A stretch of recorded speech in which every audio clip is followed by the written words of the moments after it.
Great brands and great businesses have to be great storytellers too.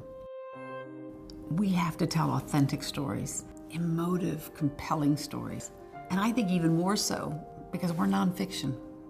And we are building a lifelong relationship with people. And every great relationship has to be built on trust. The company's been around 150 years. It's a big, great story. We were actually celebrating the 150th anniversary when I started. Christopher and I, in one of our very first group meetings, stood up in front of all of the associates in the UK, and in that very first presentation, we told the team an amazing novel had been written about the company. So we actually brought in a cultural anthropologist to study the company, to make sure that we understood the story.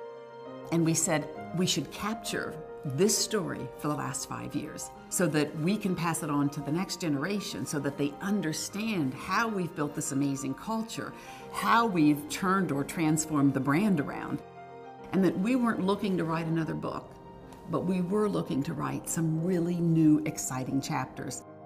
Trust is a really big part of the values of the company, and it almost underpins every form of communication. Any constituency who's touching your brand or your business, associates, business partners, consumers, or investors, they want to trust that you're going to deliver the message, the feeling, the product that you said you were. We wanted one story that everybody could feel, everybody could see, and not just feel the emotion, but feel the energy. We needed to keep the story authentic. We needed to keep it pure. We knew we were going to target a different audience. We knew that the mediums would be different.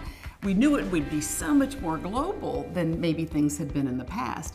But the story had to be the same. So we said everything we're going to do is target this millennial consumer. And if we do that, we're going to have to speak in their language. And their language was rapidly becoming digital. So we studied this customer and then adjusted each of our strategies in order to be relevant and authentic to this audience that we were catering to. Because I think everything you do going forward, you can't do anything the traditional way. It has to be so visual.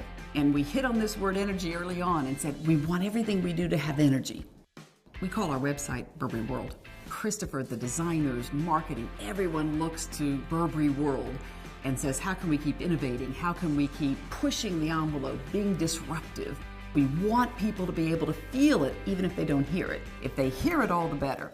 This millennial consumer is heavily influenced by music. Today, everything we do, there is a music angle. Not only does it reinforce the Britishness, it is more emotive. It's a greater connector. It's just great brand behavior in this YouTube world today. If you go onto Burberry.com, there's a section called Burberry Acoustic.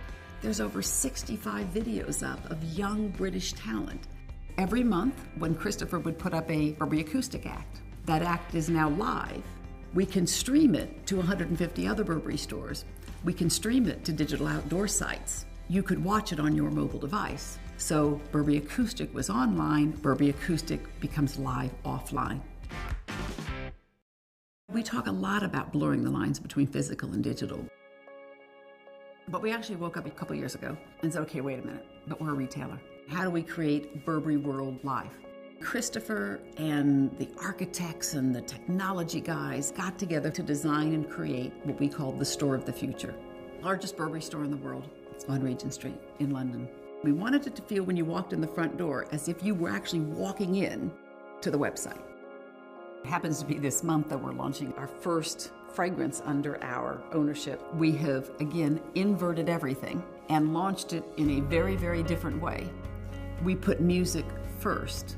We put emotion first over just the hard product. And that entire thing was done digitally. Everything was launched digitally first and now is going into the physical world. Everybody's a storyteller. I don't care if it's a business, a brand, a writer, a musician. Everybody's telling their life story. Yes, we've been telling a compelling fashion story, and yes, we've been telling a young millennial story and a heritage story, and of course it's got to be British, but we've also been telling a very strong value story. And I don't think the world's ever going to want to stop hearing stories.